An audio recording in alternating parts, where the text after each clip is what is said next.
I actually wanted to bring you a mid lane tier list video today, but then I came across this replay which I just felt I had to share with you, which is a Visage game. In fact, the only Visage game played at TI so far, and it's just a very great showcase of this Visage plus Luna combination, which can just completely destroy people, as we're going to see in this game.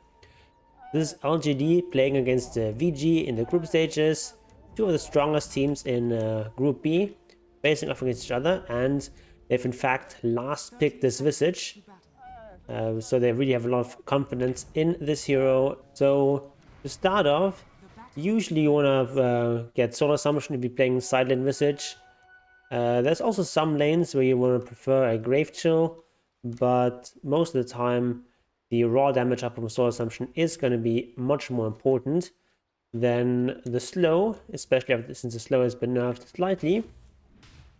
But if you're in some sort of lane where you don't really have any sort of kill potential or anything like that, you might want to go for the Grave Chill here. But with an Earthshaker here in lane, you can definitely get some good damage done. You can see here DY almost dying, forced to use Sound right away. And as far as starting builds go, he's going for North Talisman, so he went for the components here, and he got a few branches, a Fairy Fire, just to be able to last it properly. I also really like going for Quelling Blade with the Visage, which he's not going for here. So the North Talisman helps a lot in lane, but personally I prefer skipping it, because it does slow you down a little bit, and it's just an item that past the laning stage doesn't have as much value as some other items. A big part of the reason why Visage is such a good choice here is the lanes. So they're facing this Clink safe lane, which is quite powerful against a lot of melee offlaners, which is what most offlaners are these days. They can just get endlessly harassed with Searing Arrow and Burning Barrage. But Visage, first of all, is ranged, so it's not as easy for Clinks to actually get those arrows in. And then Visage also has this Gravekeeper's Cloak, which makes me quite hard to harass. And if you want to play Visage as an offlaner, you want to have a position 3 that offers some sort of stun initiation, which Earthshaker is a good example of that. Other heroes be something like a Clockwork or a Tusk. You want to have heroes that are most likely melee heroes that can initiate, that can provide the disable that Visage doesn't really have until he has the birds.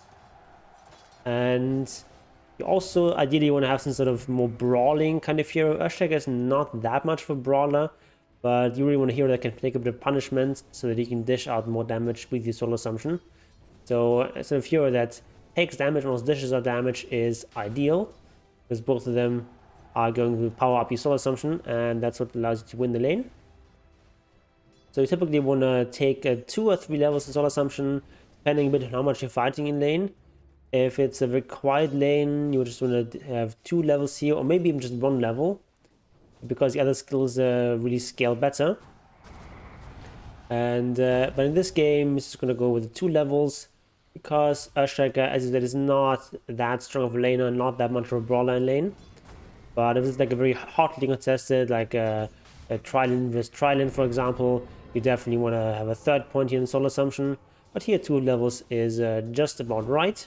The way you want to play Visage is just you want to have some sort of kill lane, because you have so much kill potential. So ideally something like this happens, some sort of stun set up, and yeah, you just spam out the Soul Assumptions whenever you have full charges, and you have huge kill potential on this hero. But you don't necessarily need your offlane to be in lane all the time, so Earthshaker can be rotating around a little bit, that's fine.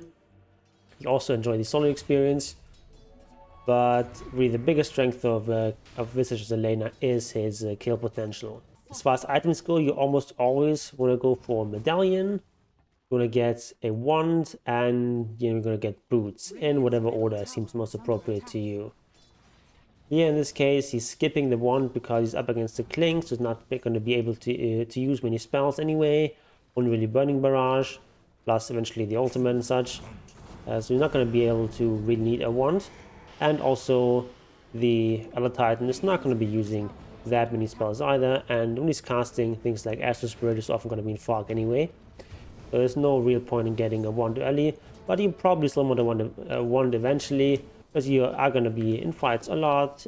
A Visage is a hero that can survive fights quite well, and so just having that extra little bit of heal and the mana from wand helps out a lot. Once you have your familiars out, you can really start pressuring the lane, you can start pressuring heroes, but because Klinks is so bad against Visage once the familiars out, they voted him elsewhere. He's just going to be in the jungle, recovering a bit from this lost laning phase.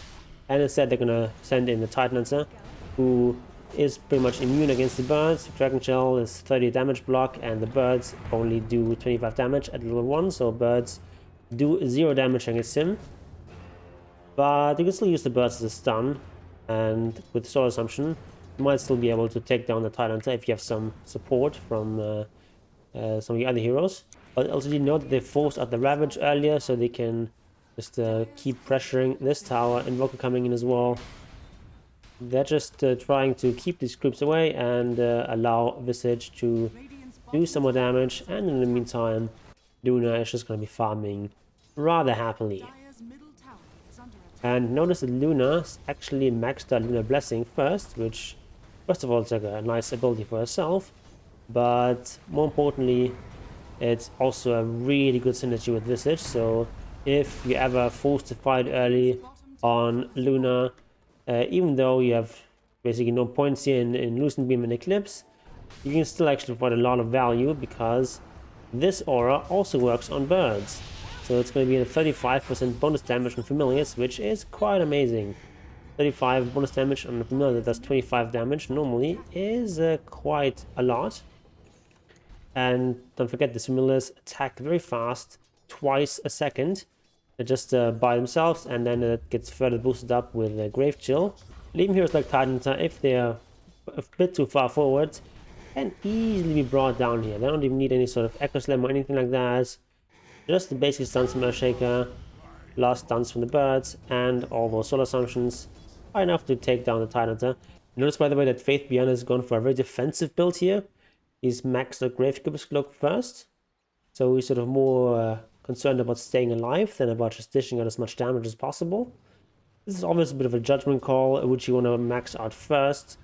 So this is more a farming ability. This is the ability that helps you to stay alive in team fights. This helps you dish out damage in team fights.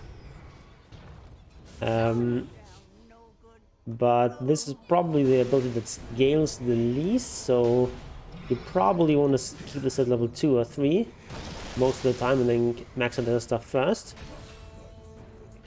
And in this fight, it's very important that which heroes you focus, like this TI10 isn't really taking any damage from the birds, so all the birds really can do against him is stun. But if you focus on these ranged heroes, birds are going to do a lot more damage against those, like this Klinks or Grandma. Don't forget that melee heroes have damage block. On average, they block 8 damage per hit, so this cuts down the damage of your familiars by about a third. So focusing ranged heroes is much easier. This is a bit of a problem. The Mortimer's Kisses, they do many damage instances, so this can burn through your Gravecubus Cloak, so you have to be careful about that. Possibly that's the reason why he's going for a Force Staff. Allows you to dodge those kisses quite easily. But this seems to be a bit of a Faith Beyond special. He just really likes to go Force Staff, and I've seen in almost all of his official games on Visage, he always goes for this Force Staff. Not really exactly sure why. It's like a decent item on Visage, but not really something I would just go for as a standard item. But he seems to really like it. As far as items go in this game, he's going for the Solar Crest, the Rush first. This is very powerful. Also, it's a good build-up, which helps. And it's just such a good item in Luna game. Luna just benefits so much from Solar Crest. All the stats that it provides, the attack speed, the armor, and the movement speed are very important on Luna. So it's just a very synergistic relationship here between the carry and the offlaner. On the one hand, Luna's going to benefit a lot from that Solar Crest, but then Visage, of course, benefiting hugely from the Luna Blessing aura. So a very, very well-rounded core lineup.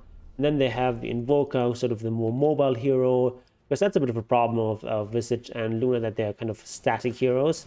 They just sort of like run in there and do their damage from like a little bit of range. Whereas Invoker is more someone who can make the flashy plays, who has more control in team fights. And of course they also have the Earthshaker, who of course provides initiation and some control. LDG have gone on a bit of a smoke while Visage is just pushing at the mid lane. Also kind of doing a bit of baiting. Like, he's actually very tanky with these 4 levels in Gravekeeper's Cloak. And he's decided to go for the Soul Assumption, so more of a team fight oriented build, not so much about the right clicks here. And this is just going to allow him to do so much damage in these fights. And you can see he's already 5-0. And he's getting so many kills with Soul Assumption. In these fights, you just want to try to avoid all the sort of AoE stuff, like the Mortimer's Kisses and such, and just sort of stay alive and keep firing these Soul Assumptions whenever you have 4 charges up. And your birds, as I said, should be focusing the ranged heroes preferentially. You just see how much damage these familiars do now. Just going from 25 to 60 damage is such a huge jump. And honestly, playing with a hero like Luna, I would just go ahead and just get a drum. It's going to give you so much mid-game pushing potential.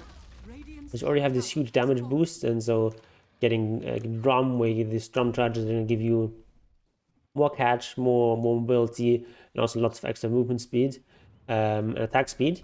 So I feel like drum would be the best follow-up here to this Solar Crest instead of that full staff. Or you could just go for something like a mech and just make sure that everything survives. You could also go for like a pipe, would be quite a good item here. But I don't really like too much the item build that Faith Beyond has gone for here. I'd much rather go for more aura-oriented builds here. And that would also help buff up the Luna even more. But instead he's gone for this mobility, and then he's going for this Aghanims, which also going to be more mobility, and also just kind of pseudo initiation, because you can sort of look for these heroes that are off on their own, and then you can like initiate with Familiar Stun, and then you have the Invoker coming in, and he doesn't have much Exort yet, but he's going to be maxing out Exort fairly soon, so around the time that Visage is going to be able to finish the Aghanims, there's going to be a decent number of Exort charges here on Invoker to be able to just provide that damage from a global range. And here, in fact, they've gone for the Aegis on Visage, which usually you don't want to do that, especially on an Offlane Visage. But here in this case, he has such a big kill streak that they've decided to give it to Visage over Luna, who at this stage is not quite yet fight ready. Luna is mostly going to be farming on her own anyway, so if she ever gets caught out and killed, there's a good chance that the Aegis is not going to save her. So might as well put it on a hero that's actually going to be in the middle of the fight, like Visage or the Invoker. And since Visage has much bigger kill streak here, it makes more sense on him. As far as boots go on this hero, you can go for Drank boots like here. You can just stick with brown boots as well. You don't really need to upgrade your boots.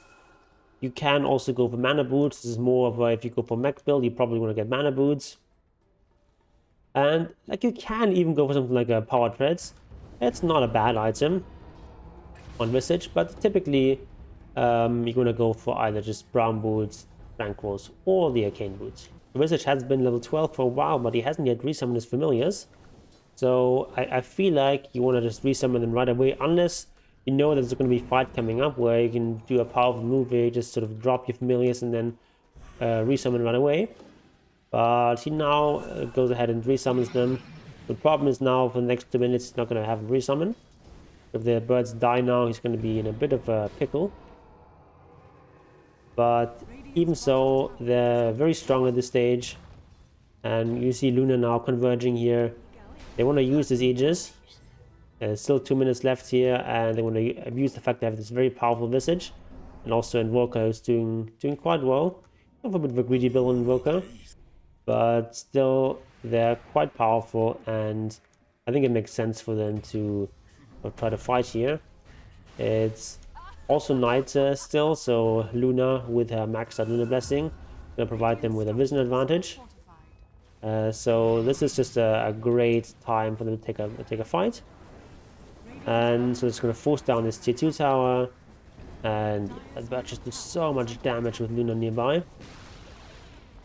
Luna also now has a BKB, so now she's fight ready. So they're just going to keep forcing the issue here. And force the enemy team to come back. And a lot of times people say, oh, it's too early in the game, you can't go high ground yet. But actually you can. This is actually very safe what they're doing here. Visage has the Aegis, the birds are kind of hard to kill while Visage is in the background. They can just sort of blink away here, but actually he sort of loses one of the familiars a bit carelessly here. And Luna unfortunately not quite able to get off the BKB there, so that was a bit of a mistake. There's really no reason why Luna was that far forward. They could have just sieged here with the Visage birds. So a little bit of sloppiness from LGD. So they have to retreat here, and Faith Beyond. Aegis is going to TP out. Fortunately, there's no stun left, so he is going to be safe and will be able to resummon his bird in a couple of seconds. So that was a slight misplay there, but then they're still in a pretty good position.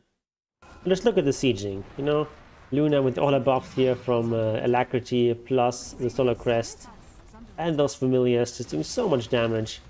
Tower doesn't stand a chance here.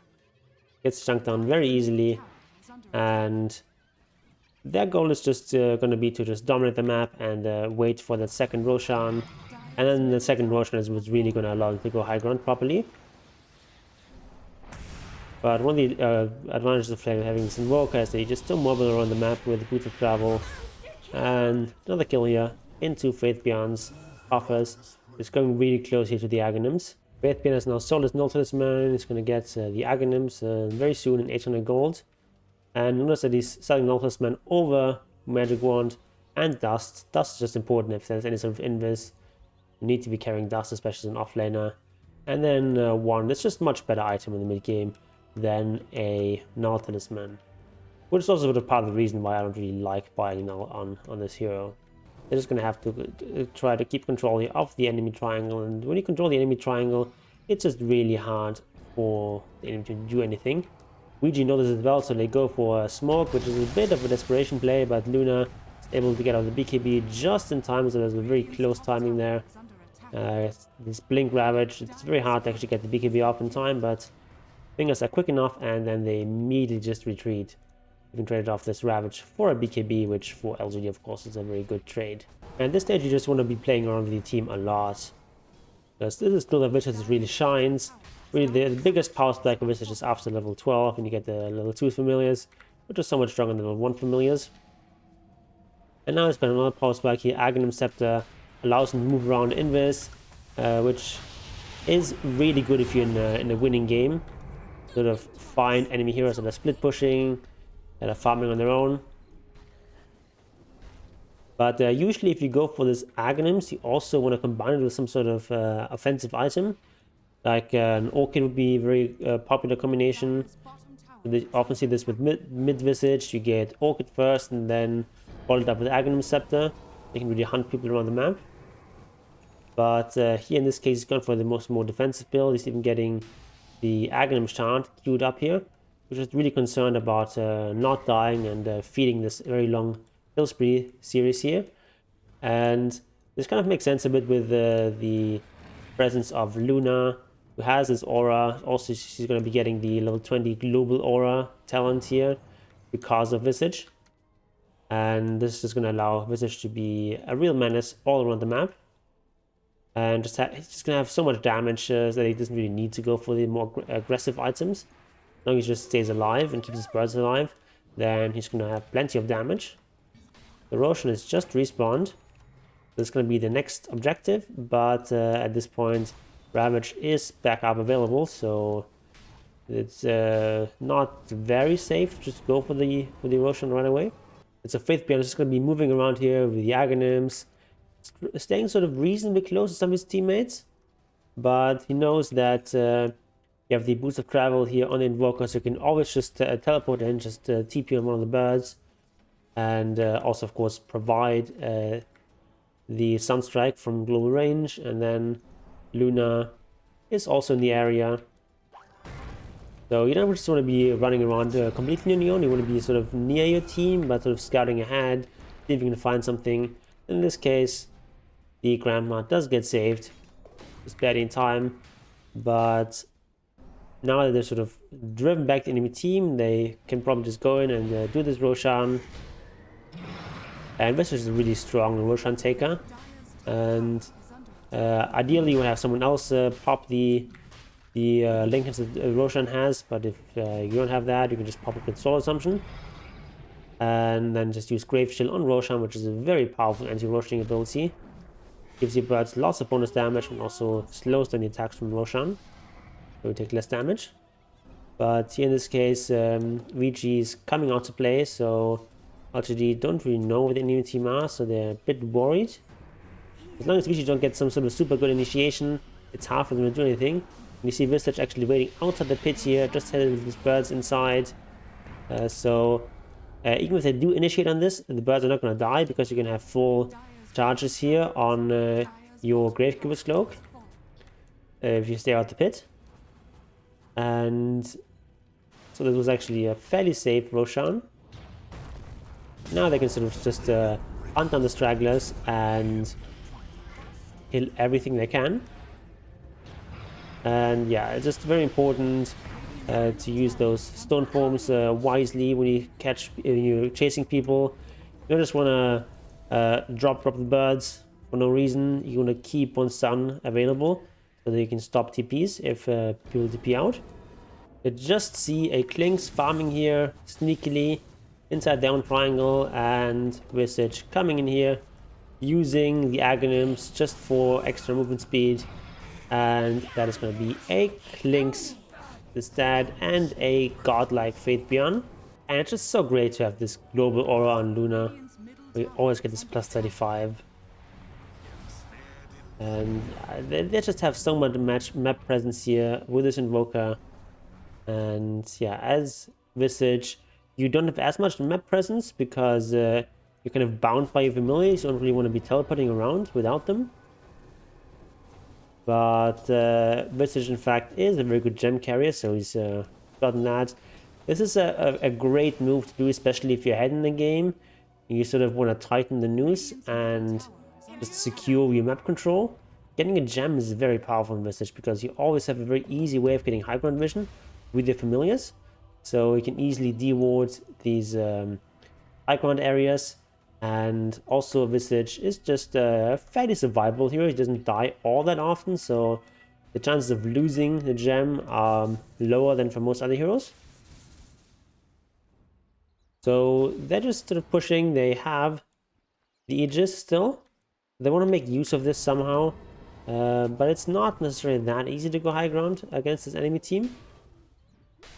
So you don't want to throw your lead, obviously. They're just playing this carefully, safely.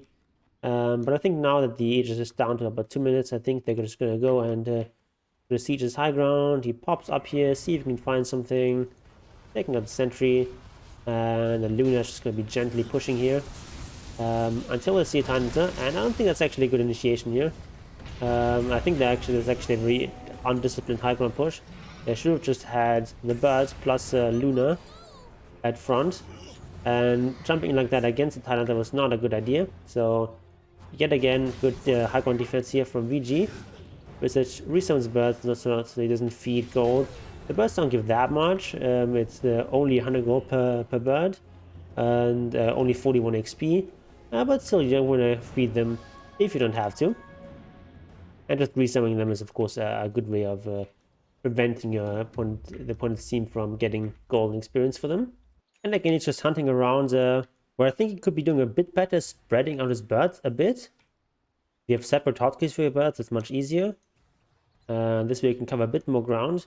Familiars do have flying vision, but they only have very short amount of vision.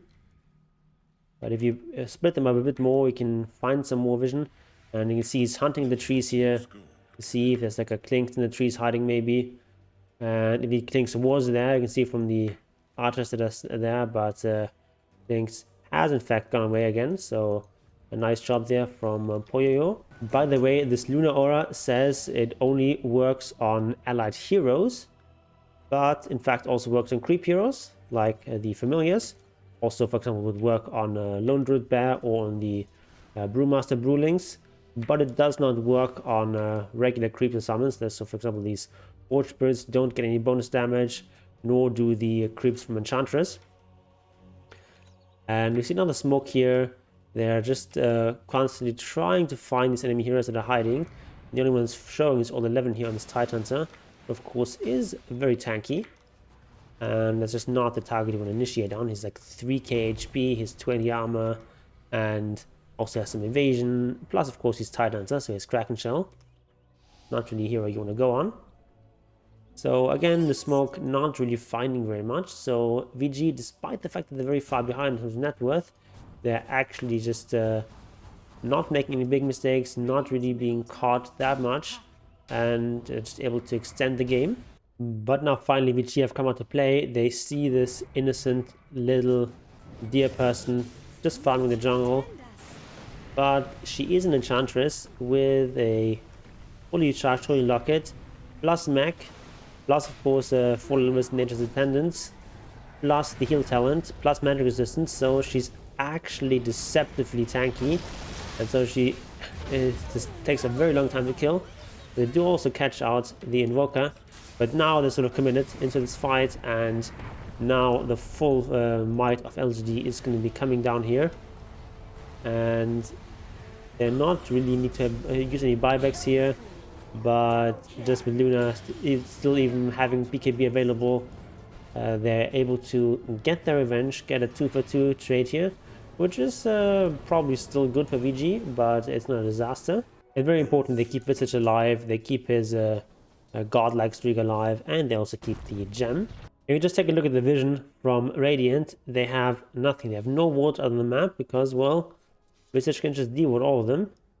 It's very hard to actually place any sort of good vision. And even if you go for like the high ground spots, the neutral spots, it's just easy for Visage to sniff them out with his gem plus the birds.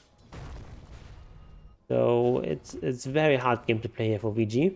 Next item queued up here is going to be a Hex, which is very powerful in combination with Aghanims. After you buy the Aghanims, typically you want to get some sort of aggressive item, sort of disable item. So we talked about earlier the Orchid before Aghanims, but at this stage of the game you don't want to go Orchid anymore. So getting a Hex is probably the best option here. You could also, of course, go for some of the other more late game oriented items on Visage. So it's always great just to buy an AC. It's gonna buff out your familiars. Gonna be great for the Luna to have that. Other options include, if you started with an Orchid, you might want to upgrade to a Bloodthorn. You can just buy lots of different items, honestly. You can buy something like a Shiva's Guard if you're worried about regen and heal. You can go ahead and just go for like more support oriented stuff like a Lotus Orb, why not? But probably not if you're 9-0. You can also just go for something like a Guardian Greaves, but if you want to go for that, you probably wanted to have a mech started earlier already. And also, you shouldn't be shy about buying even an item like Heaven's Helmet, which is maybe not like a prime Visage item, but can be very powerful if you're worried about the Slinks, for example. I'll just Heaven's Helmet him. But I think probably the Hex is just the best item here, or possibly the AC. AC also probably. Like one of these two is probably the best choice here. Roshan is back up again, and once again our little Sprung is being gone on, but this time she doesn't survive quite as long. But buyback is available, and Faith Beyond is on the prowl. Our Titan, despite its Echo Shell, is not gonna be long for this world. And he can try to hide in the trees, but it's hard to hide against a Visage in the trees. So they get those 2 kills. In the meantime, though, Invoker died up there, but this is not an area where VG can stay in any longer. So this Tidehunter is trying to not use his Ravage, but yeah, he's just going to end up dying if he doesn't. And he dies anyway, so he has buyback available, so that's why he's saving the Ravage. They go for the Roshan, and this forces out the buyback on the TI10, then they can just back off. This is fine. Got a buyback on the enemy offlaner, and meanwhile, your mid laner can just sort of wait to respawn. But VG, if they're clever, we're going to try to make use of this timing. But buyback is available here if they really needs to, but he doesn't want to buy back. Because it's just so short that he's going to sacrifice the Sprink once again. He doesn't have buyback though, so that's a problem. Especially if you just want to be very careful here about your positioning. I don't actually like that 4-step usage, but we want to keep 4-step in reserve. And he uses the shard here. Great counter to the Burning Barrage. And he has 5 seconds still available until he has this Silent Grave available again. Yeah, this is sort of the last hurrah for VG. If they don't really win this fight, if they don't take this Aegis, it's gonna be very hard for them to stay in this game. So this is just a position where, as Visage, you just want to be careful, don't want to be caught out, and you just can't let them do this. But it's very easy for PSG LGD here to just stay around the pit here and control this. There's so many ways of getting vision. They can send in creeps here from the edge or from these forge spirits. They can pop into the birds. Sort of always check if Roshan is being done, and they can just stay in the area and wait for this Enchantress to respawn, and then they're gonna have this superior fight here. There's Ravage available on Tyranta if he's not using up his mana, so they have to respect that. But then I'll see there's a whole bunch of people down here. They pushed at this bottom lane with Luna Illusions. Good job there from Armor. And now they know that there's enough heroes that can't be here, so let's go for the Roach. And yeah, Ravage being used here, but it's a very desperate Ravage. Lots of things flying out here as Faith Bjarni probably actually don't want to be in the pit here.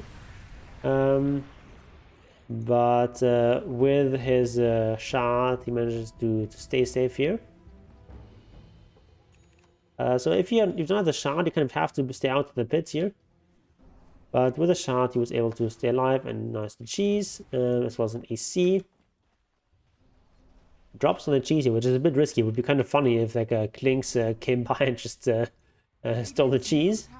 But yeah, it's fine. Nothing to say now with the cheese, and this is gonna be the push that won't be easy to stop here. You can see those familiars. Just look at this damage! Look at this damage! Plus 199 damage on this freaking familiar. How do you stop this? Well, this is one way, forcing him to drop the birds. But you know, this is just a very low committal way of pushing here. It is just the birds. He has resummon available anyway. Even these birds die, not a big deal. And they just have to constantly control these birds because they do so much damage. And yeah, even without the alacrity, is still huge damage in these familiars. You know, more than twice the damage the familiars usually do. And yeah, there's just no stopping this push, especially not with this buyback dead Titanza. So that is going to be all she wrote here for VG. They're going to fight to the end here, but there's no stopping this push. This Luna is way too farmed. These familiars are way too strong, and this is going to be LGD taking home this game. We even see this unusual +1 familiar talent. Usually you want the Grave Cloak stacks here, but you know, it's the end of the game. Who cares? And there it is, GG. And this actually takes Visage up to 100% win rate in the one game he's played. So still, my prediction of Visage being the highest win rate hero is on track. My hope is just Visage just gets picked like 5 or 6 times and just wins all those games. So that's still perfectly possible now. And yeah, I think Visage is a kind of underrated hero in the pro scene. Can be very strong in the offlane role, in the mid lane. Can also be played in post 4 or 5. Very flexible hero, which I think we should be seeing a bit more of. I think pros are kind of sleeping on him. So that's all I have for today. And this mid lane tier list is going to come soon. And also do tune in tomorrow when I'll be casting most of the games from the main stage of TI. We've got these upper bracket matches and the first round of the best of one loser bracket matches. That's always a lot of fun. And yeah, all is willing, I'll see you there.